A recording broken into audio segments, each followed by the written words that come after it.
പുനർജനിയുമായി ബന്ധപ്പെട്ട കേസ് ഹൈക്കോടതി തള്ളിയതാണെന്ന് പ്രതിപക്ഷ നേതാവ് വി ഡി സതീശൻ. പുനർജനിയിൽ നടന്നത് വൻ തട്ടിപ്പെന്ന് മന്ത്രി വി ശിവൻകുട്ടി. സർക്കാർ ആവശ്യപ്പെട്ടാൽ നിയമപരമായ വശങ്ങൾ പരിശോധിച്ച് തീരുമാനമെടുക്കുമെന്ന് സ്പീക്കർ എ എൻ ഷംസീറും പ്രതികരിച്ചു. പുനർജനി വിഷയത്തിൽ താൻ നേരത്തെ തന്നെ വിജിലൻസ് അന്വേഷണം ആവശ്യപ്പെട്ടിരുന്നെന്ന് വി ഡി സതീശൻ.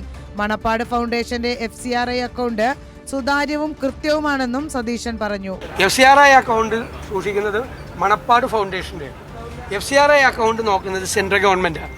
അവരെല്ലാ വർഷവും സ്ട്രിക്റ്റ് ആയിട്ടുള്ള സ്ക്രൂട്ടിനിയാണ്. എല്ലാ വർഷവും അത് നോക്കിയിട്ട് റിന്യൂ ചെയ്യുള്ളൂ.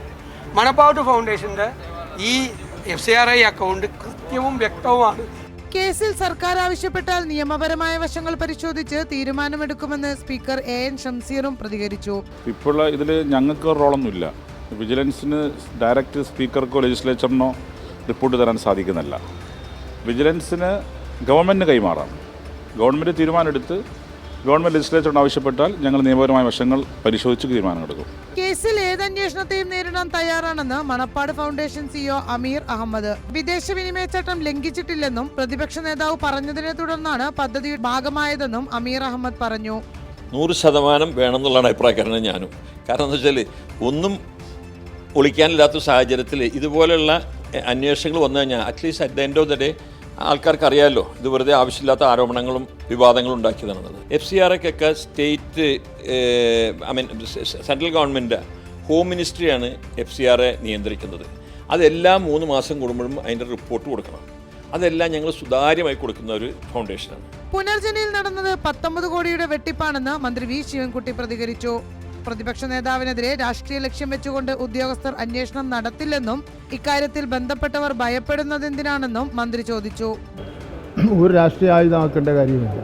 ശബരിമലയിൽ നടന്ന പോലുള്ള ഒരു കൊള്ള തന്നെയാണ് ഈ പുനർജനി സംഭവത്തിലും നടന്നിട്ടുള്ളത്. ഒരു പ്രതിപക്ഷ നേതാവിനെ സംബന്ധിച്ചിടത്തോളം ഒരു അന്വേഷണം സംസ്ഥാനത്തിൻ്റെ വിജിലൻസ് ഡിപ്പാർട്ട്മെൻറ്റ് നടത്തുമ്പോൾ അതെങ്കിലും കാര്യമില്ലാതെയും അല്ലെങ്കിൽ ബോധപൂർവ്വം രാഷ്ട്രീയം വച്ചുകൊണ്ട് വിജിലൻസിൻ്റെ ഒരു സംസ്ഥാന ഉദ്യോഗസ്ഥന്മാർ എഴുതി എന്തെങ്കിലും കൊണ്ട് ബഹുമാനപ്പെട്ട മുഖ്യമന്ത്രിയിൽ കൊടുക്കണം നിങ്ങൾ വിശ്വസിക്കുന്നുണ്ടോ? വി ഡി സതീശനെതിരായ അന്വേഷണത്തിൽ പ്രതിപക്ഷം മംഗലാപ്പിലായെന്ന് CPI സംസ്ഥാന secretary Binoy Viswam. V D സതീശനെ ഇതുവരെയും പിന്തുണയ്ക്കാത്തവരും ഇപ്പോൾ അദ്ദേഹത്തിനൊപ്പം ഉണ്ടെന്നും ബിനോയ് വിശ്വം പറഞ്ഞു. പുനർജനിയെ പറ്റിയുള്ളൊരു വാർത്ത വന്നപ്പോൾ തന്നെ കണ്ട കാഴ്ച കോൺഗ്രസിലെ എല്ലാ ഗ്രൂപ്പും ഒന്നായി. എന്താ അതിനർത്ഥം? ഒരിക്കലും ഈ പ്രത്യേക ആളെ പിന്താങ്ങാത്തവരൊക്കെ അദ്ദേഹത്തെ പിന്താങ്ങും. കാര്യം അങ്കലാപ്പിൻ്റെ രൂക്ഷതയാണ്. ആ പാർട്ടിക്ക് അങ്കലാപ്പാണ്. പുനർജനിയുടെ ഫലമായിട്ട് അന്വേഷണമുണ്ടായാൽ ആരൊക്കെ പിടിക്കപ്പെടുമെന്ന് നമുക്കറിയില്ല. അത് കോൺഗ്രസ് പാർട്ടിയെ അല്ലാണ്ട് ബാധിക്കുന്നവർക്കറിയാം. News desk Kairali news.